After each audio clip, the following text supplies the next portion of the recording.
Thank you so much, and good morning, everyone.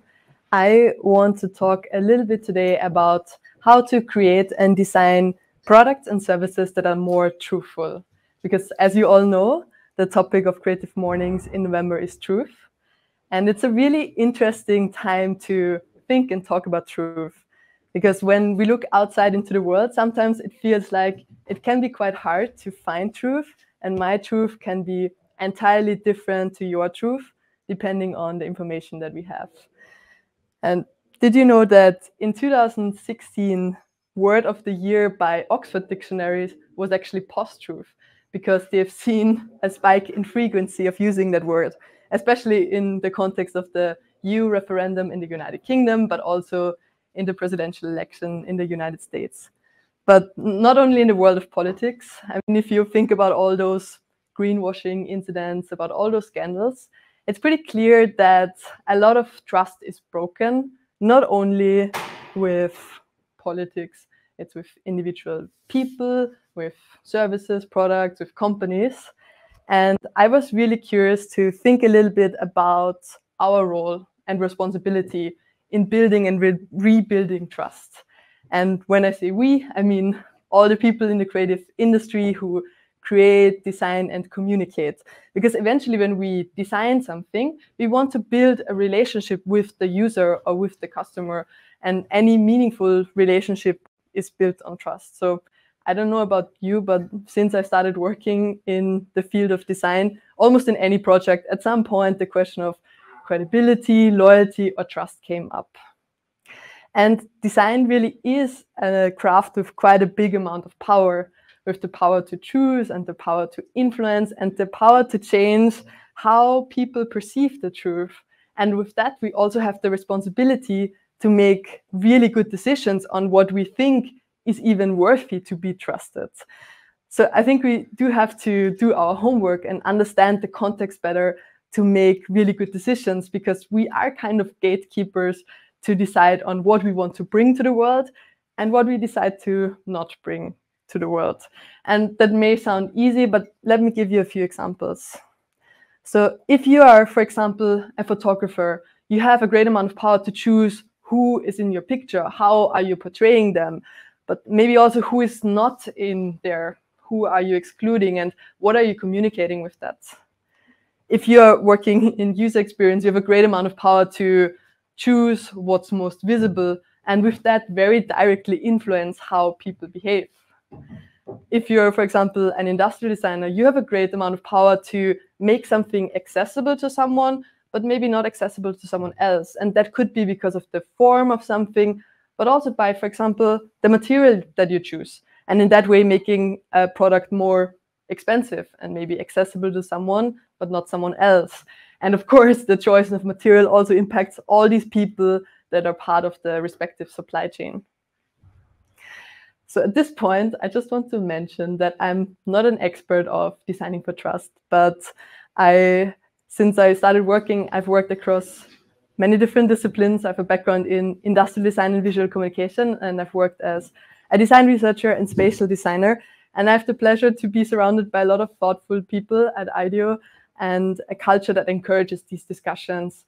And that really helped me to build my opinion and I guess always rebuild it again. So I would like to share a couple of my experiences today, and more importantly, a couple of questions that have helped me to take small steps. Yeah, when I started studying design, I definitely thought I could make the world a better place. I thought I could make things that are making people's lives more easy, more convenient, maybe more sustainable. And I definitely saw design as the solution to many problems. And I think a few years down the line, I'm not so sure anymore. I think we're definitely also part of the problem. And I think Mike Montero describes it really nicely in his book, Ruined by Design, that many things in our world are exactly like they're designed. They're working exactly like they were supposed to be designed. And still they have quite a bad impact. And I'm not saying that designers are evil or they want to destroy the planet, but clearly something between the intention when something was designed and the outcome is in many, many cases quite broken. And I think that oftentimes starts with even asking the wrong questions, especially in the beginning when I started working. Many times the briefings and questions sounded something like, hey, we have a really cool technology. How can we sell this to people? Or, hey, there's a problem that maybe some people don't even know yet that they have it, but we have a solution, and how can we sell this to people? And I recently came across this really nice visualization by Filippo Cutica, who is an artist, futurist, and designer who works in responsible innovation and critical speculation. And he visualized what he called the rabbit hole of critical inquiry, where you can see in the top levels, it's along the lines of what I just talked about. Surface level, it's like, cool, there's new robots, what can we do with that? Or very problem oriented of, okay, I have maybe this problem of assembling cars and robots can do that, great. But then as you go deeper, there's the level of critical inquiry where you think about, okay, maybe robots take away jobs and what kind of unintended implications does that have? Or even more deeper on a philosophical level, what if they could do anything? And oftentimes design briefings and design questions that we start with are very much stuck in those top two levels. But I do think that we have the mandate to at least try to think a little bit more critically and go deeper. And if we assume that we all want to do that, we want to critically engage and we want to do good, the question is, what's kind of hindering us? So from your experience, what are the barriers to successfully implement a culture of responsible design? And I believe we have a little bit of time later to talk about that. And I would love to hear some of your experiences and thoughts. But before, I would like to share kind of 3 moments where I encountered a lot of these barriers. But I would like to flip them into questions that hopefully open opportunities for us to design more responsibly. And those 3 questions are: how do we define our vision and goals? How do we measure the success on getting there? And how do we actually design? So let's start with, how do we define our vision and goals? Usually, the vision and goals are defined by a very small group of people at the top of an organization. And I love this quote by Ruha Benjamin, who is a sociologist and works at the intersection of race, justice, and technology. And she says most people are forced to live in someone else's imagination. And that imagination might be really nice and really convenient for that small group of people, but oftentimes it also reinforces the flawed systems that we are all operating in and living in. So the push to all of us would be, how can we have a more diverse group of people actually challenging these goals and provoking new thinking? And how can we all step into that conversation and bring our own input, but also invite many others to the table to shape more diverse goals and visions? Secondly, how do we measure the success in getting there? So usually we build what we can measure, and what we build directly shapes the world around us. And what we usually measure are things like money, sales, clicks, usually something that's a very clear quantity.